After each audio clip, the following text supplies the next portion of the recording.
Y tenemos para hablar también de discapacidad en medio del proceso electoral, por eso estamos en comunicación con Daniela Asa, influencer ella. Hemos hablado en algunas oportunidades con Dani, una genia, para que nos explique, bueno, justamente, ¿no? Derechos, discapacidad, elecciones, qué requisitos y qué exigencias, ¿no? Hay que realizar a la hora de votar. Hola Daniela, bienvenida a La Voz de la Ciudad. ¿Cómo estás? Dani. Hola, buen día. Muchas gracias por el espacio nuevamente. Por favor, Daniela, necesitábamos tu buena energía. Sí, la ¿no? verdad que sí. Tu onda. Necesitaba una sonrisa. Estamos golpeados acá y comenzó la veda electoral. Ahí de las elecciones falta nada. Claro. Así que se necesita energía. Exactamente. Sí. Pero bueno, decíamos, ¿no? Comenzó la veda electoral, ya no vamos a hablar tanto de política, pero sí los requisitos que tenés que saber a la hora de ir a votar, ¿no? ¿Hay algo que nos tengas que contar a nivel discapacidad en ese sentido? Sí, exactamente. Bueno, recordar, ¿no? Que votar es un derecho, como siempre decimos, que no puede ser ninguna persona con discapacidad, cualquier tipo de discapacidad excluida. Necesitamos poder acceder al COA, que es el cuarto oscuro accesible. Este cuarto oscuro accesible tiene que estar cercano, que esto ha ocurrido la vez pasada, en realidad no ha ocurrido la vez pasada. Me lo han comentado muchas personas que lamentablemente han tenido que caminar largas distancias o bueno, no han tenido el cuarto oscuro enseguida al paso al ingresar. Esto es muy importante, saber que también se puede pedir la prioridad, que eso también tiene que ser garantizado. Cualquier persona, por ejemplo yo, que tengo inconvenientes, que no puedo estar parada, pedir la prioridad. Las malas caras no tienen lugar. Digamos, esto lamentablemente sigue sucediendo, ¿no? Uno pide prioridad, si de repente no está movilizándose sí, piensan que se quieren ruedas, aprovechar, pide ¿no? la prioridad y la gente le llama la atención y dice, bueno, ¿por qué pasa primero? Bueno, evitar eso, ¿no? Tener en cuenta que bueno, hay una diversidad enorme de condiciones y que cada una tiene sus propias adaptaciones y apoyos necesarios, así que bueno, ser paciente también en ese sentido. Luego tenemos para las personas ciegas que pueden ingresar con perro de asistencia. Esto no siempre se sabe, así que estos más o menos son las cuestiones que tenemos que tener en cuenta, ¿no? Ahora, Dani, ¿hay una capacitación para las autoridades de mesa, para las personas que están presentes en la jornada electoral para poder garantizar y en tal caso de que uno note que nos está garantizando que pueda hacer un reclamo? Sí, tengo entendido que sí, que las autoridades de mesa se están capacitando, se están formando cada vez más.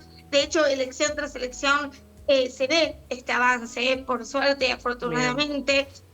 Los reclamos, sí, por supuesto, los está manejando ANDIS, que es el órgano competente para todo esto. Tienen un número en sus redes, pueden acceder a todas las vías de contacto para efectuar el reclamo correspondiente en el caso de que exista algún acto de discriminación o exclusión. Así que las vías para realizar el reclamo están. Lo ideal es que también se reclame en ese momento. Ahí las autoridades tienen también que recibir ese reclamo. Así que, bueno, no esperar a salir de repente, sino así hacer también el reclamo correspondiente, ¿no? Dani, tuvimos muchas instancias de votación, ¿no? Recién escuchaba a nuestros compañeros, ¿no? Porque tuvimos las primarias, las generales, ahora tenemos este balotaje. Vos decías que te han llegado comentarios, críticas del sistema. ¿Qué es lo más común que ha pasado, que te ha pasado, que escuchaste, que te comentaron y dónde no estamos mirando y justamente incluyendo? Sí, lamentablemente sigue sucediendo, como decía. Entendemos que cuando hablamos de la votación no hablamos solamente de Cava, hablamos de todo el país. Entonces estamos hablando de lugares que de repente no tienen recursos, que de repente es muy difícil el acceso, porque también hay muchas variables aledañas, digamos, ¿no? Por ejemplo, el transporte. Hay personas que no se pueden trasladar y entonces al no estar adaptado al transporte, también es muy difícil llegar, ¿no?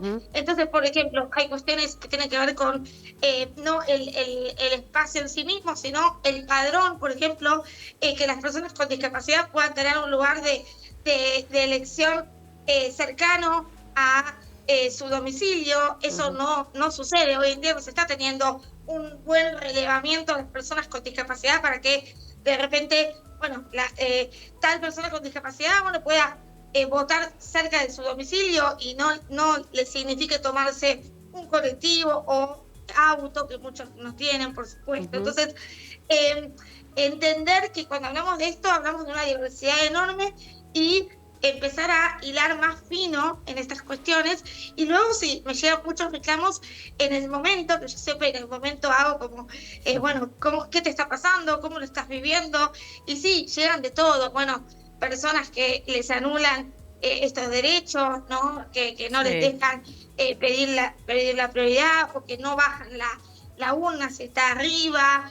Entonces, hay mucha gente también con discapacidad, o también adultos mayores, porque cuando hablamos de inclusión no hablamos solamente de personas con discapacidad, sino de adultos mayores, embarazadas, personas con niños también, muy chiquitos.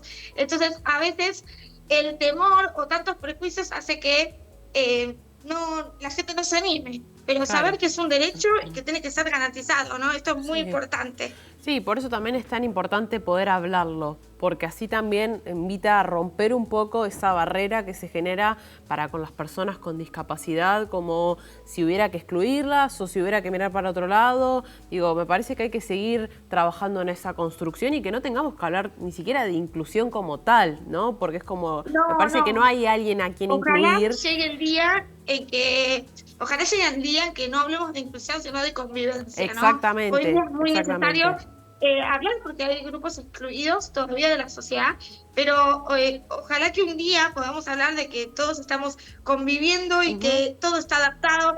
Hay un concepto muy, muy interesante que es el de accesibilidad universal y que tiene que ver con que todo sea pensado y diseñado para todas las personas. Entonces un día tal vez no vaya a ser necesario hablar de adaptación en este sentido, ¿no? Bueno, comunicar qué medidas hay que tomar, que es un derecho y demás. Tal vez no sea necesario, hoy en día sí lo es, lamentablemente, pero bueno, seguimos trabajando por este derecho, ¿no? Que es ejercer el voto, que históricamente las personas con discapacidad han sido pensados fuera de esta órbita y de este ámbito.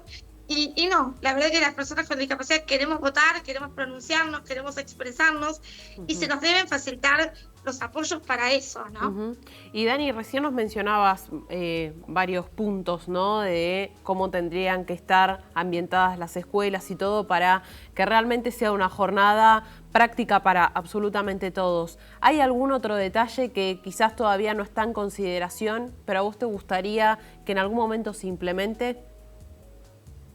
Bueno, la verdad es que hay muchas condiciones en realidad no son complejas, pero no estamos muy acostumbrados a todo lo que tiene que ver con la lengua de señas, las personas sordas y la lengua de señas. Hay muchas personas sordas que todavía son muy excluidas a la hora de acceder, ¿no? Que no se pueden comunicar, o que tienen que necesariamente llevar a su intérprete o a un familiar, que no se facilita la autonomía. Luego también, cuando que a mí también me ha pasado, no va a suceder en esta instancia porque son pocos los candidatos, pero de repente todas las cuestiones que tienen que ver con la altura para llegar a la boleta, todo lo que tiene que ver con la escuela, que muchas veces no es accesible y hay escalera.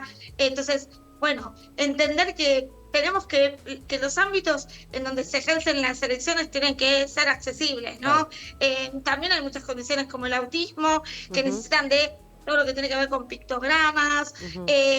Bueno, son muchas cuestiones, tenemos que, como dije, hilar más fino y poder atender a toda la diversidad enorme que es la sociedad, ¿no? Porque todos somos diferentes, pero merecemos igualdad de oportunidades en todo sentido. Seguro, Daniela, y por eso está muy bueno que charlemos y que nos compartas toda esta mirada súper importante, lo haces en tus redes. Qué bueno que puedas sumarlo también a la pantalla de Unife. Te mandamos un gran abrazo y bueno, que tengamos un lindo domingo todos los argentinos. Gracias, igualmente, y que tengan muy lindo día. Igualmente. Chao, si te gustó nuestro contenido, suscríbete al canal y activa la campanita. Y si querés ver toda nuestra programación en vivo, entra a www.unifetv.com. Sumate Unife. Sumate un buen día.